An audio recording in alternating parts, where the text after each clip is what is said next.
Karen, oh my gosh, travel, not only travel, but travel during a pandemic. That's a tough topic.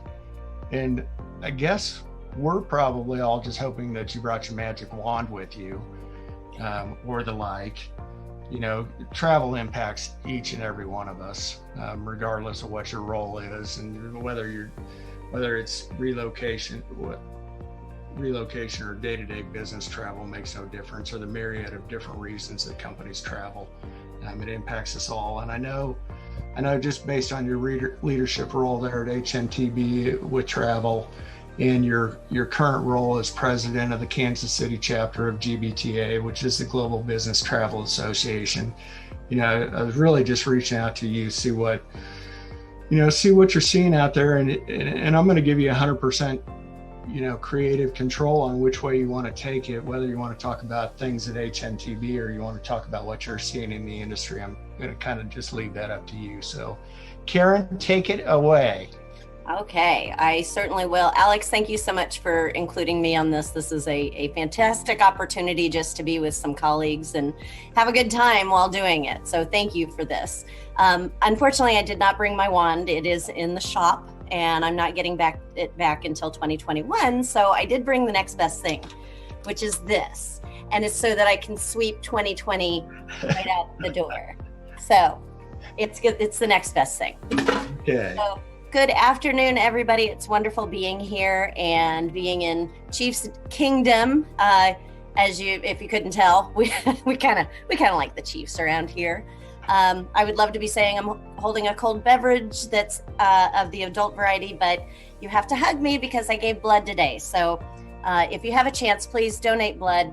Just because there is a pandemic, there's still a huge need for blood donors because people still have illnesses. So it's my PSA moment.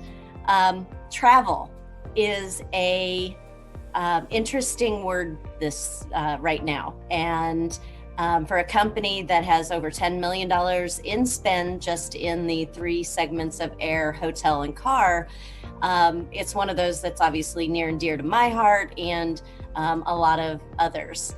And the good, I've kind of got the good, bad, and the ugly. And Alex said that he'll come on and just cut me off if I'm talking too much, so bear with me. But being that we are such a large company, we have over 3,200 employees, we have probably 1,200 travelers in a good year. We did have to put a travel ban in place come April, May timeframe, where even though we are considered essential because we are one of the the dominant U.S. transportation provider, we're still essential. So our doors never truly closed, but we did have to go on a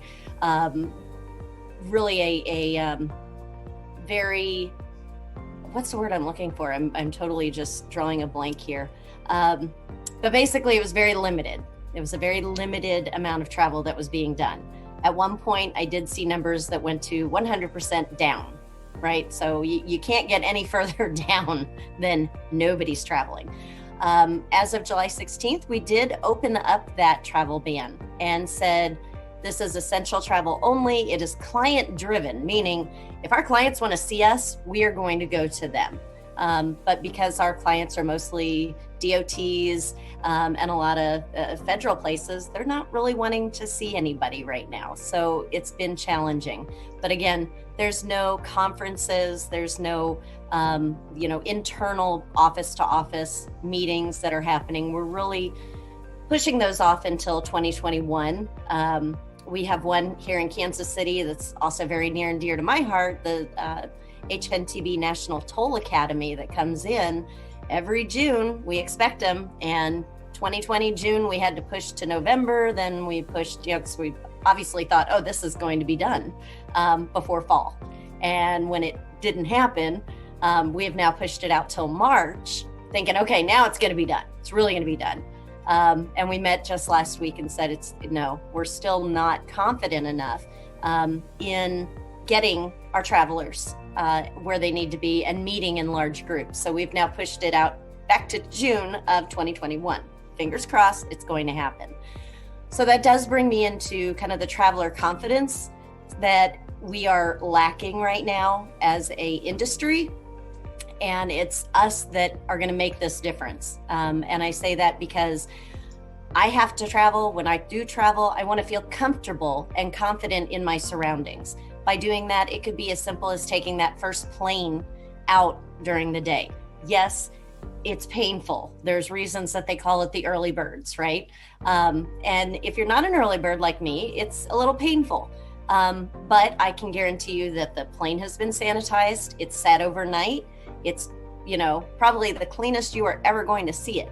And the next cleanest flight is going to be the one right after that, because that's something that the partners of travel are really trying to push right now, is their promise and their responsibility within this pandemic. So they are, I'm sure you've seen it all over the news. You can go to any of their websites on what each airline, what each car rental is doing, what each hotel brand. It's amazing.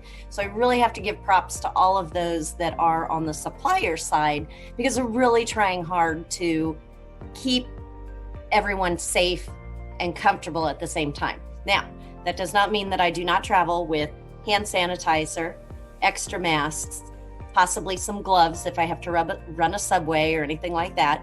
But it is something that I think is getting there. So we can see a lot of the professionals are starting to talk about the rebound of the pandemic.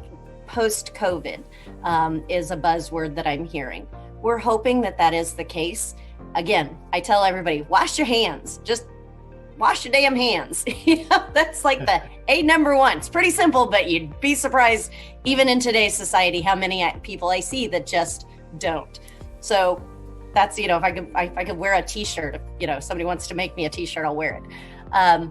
But I think that that's what we have to get to. And I think it's getting there. And I think it takes all of the industry to really, chime in and talk it out, and talk about the traveler experiences. That's one thing that I'm reaching out to people today, that are traveling. How was your experience? What are you seeing? How are you feeling? Because these are things that I can't control, but I have my partners in place and I have trust in them. I have to.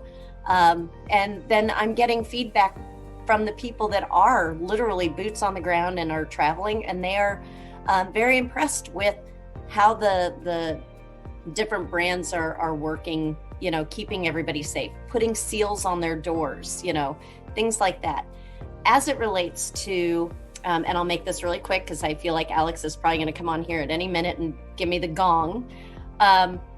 But I think as it directly relates to like a relocation, I'm actually seeing that piece of our essential travel moving. That is happening. People are going to project sites and they want to stay.